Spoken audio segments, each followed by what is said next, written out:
So I have a few words I'd like to share with you now. And the first question I want to ask is, did you do your homework? Last night we spoke about Teshuvah, return, in a slightly different way than usual. We spoke about what it means to fall in love again, to have an illuminated heart, what the prophet Ezekiel calls lev basar, literally, a heart of flesh, a living heart, the real thing. Our greatest offering to family, to friends, to the world, is a heart free from anger, jealousy, or resentment. A heart that can touch others, sometimes through action, sometimes through speech, sometimes through silence. And with this return to feeling, we may begin to experience the greater cosmic mechanism of blessing, which, although invisible, is constantly operating. Sometimes, I have to admit, it's not so clear. Other times, it's abundantly clear. And if you recall, this was last night's assignment, to recall experiences so bashert, so synchronous, that they're quite beyond any human ability to arrange in advance. And this is what I want to share with you today, how God sometimes reveals and abundantly returns the gift of love to those who give it with sincerity.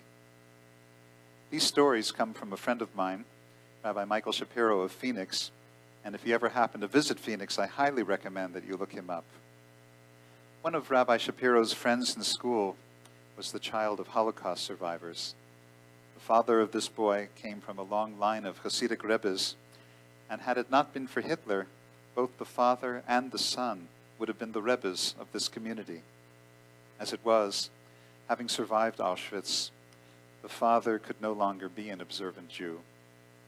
The elaborate rituals of his former life were put aside, so he married and started a family and a new existence in the suburbs of Los Angeles. But when the future Rabbi Shapiro would visit his friend, the father would sit him down and talk to him about his life before the war. And from these stories, the future Rabbi Shapiro got inspired and decided that after high school, he'd go to live in Israel and dive into the yeshiva world. After some years away from home, Rabbi Shapiro returned to visit his friend in Los Angeles. By this time, he was fervently religious, while his friend was as secular as ever. So during their visit, they talked about anything but religion.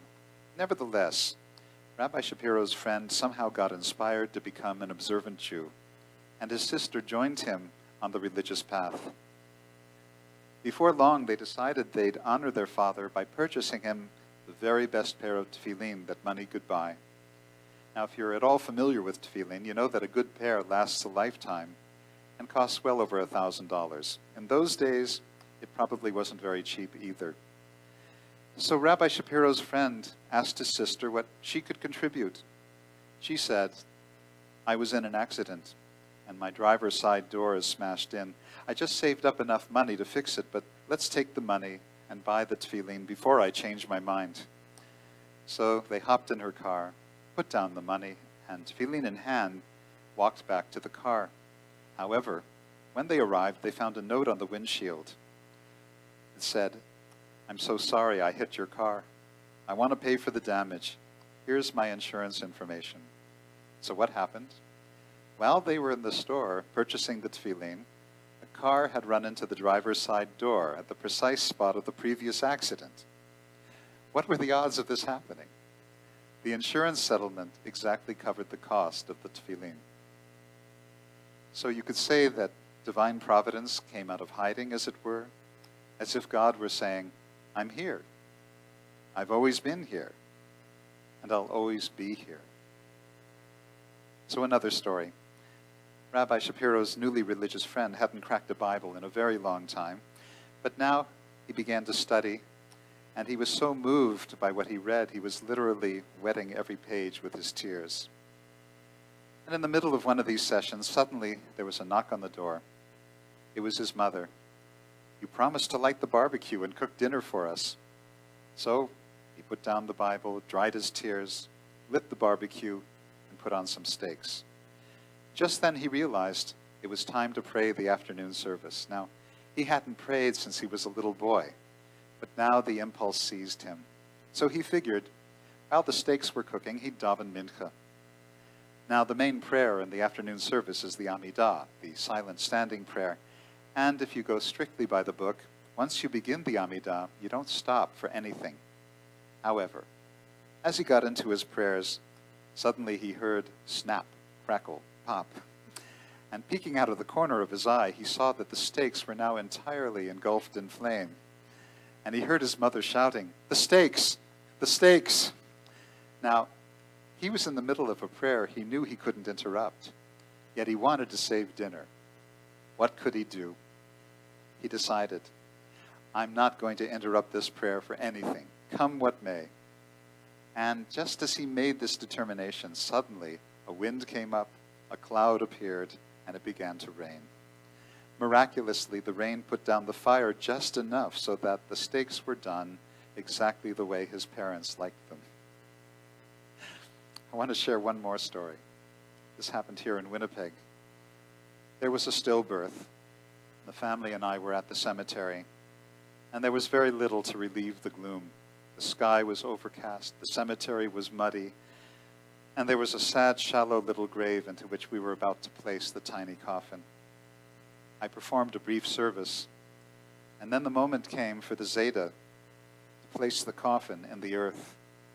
And that very second, a noisy flock of geese passed overhead. The Zedek looked up and said, "And that's the soul taking flight." In the horror of that moment, there was a kind of comfort and perfection in this.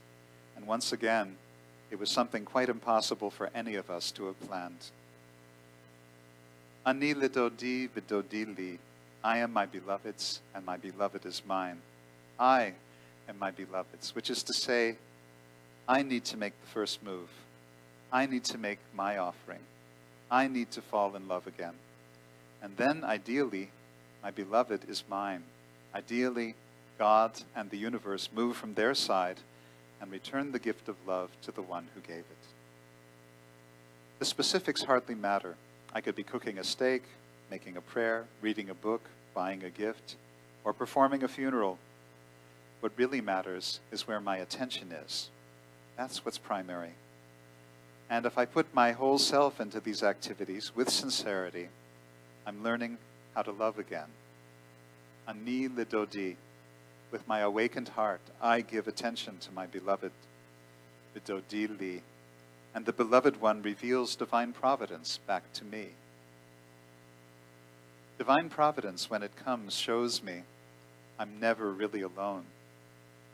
It takes away my childish fears, my sense of anger that things haven't gone the way they should. It removes my impatience, my intolerance, my petty hatred, my jealousy, my resentment. And now I understand, hopefully, that I don't need to be lonely or afraid of anything or anyone ever again. Gmar Chatima Tova. May we all be sealed for a sweet new year of health, happiness, and fulfillment on every level of our experience, and let us all say, Amen.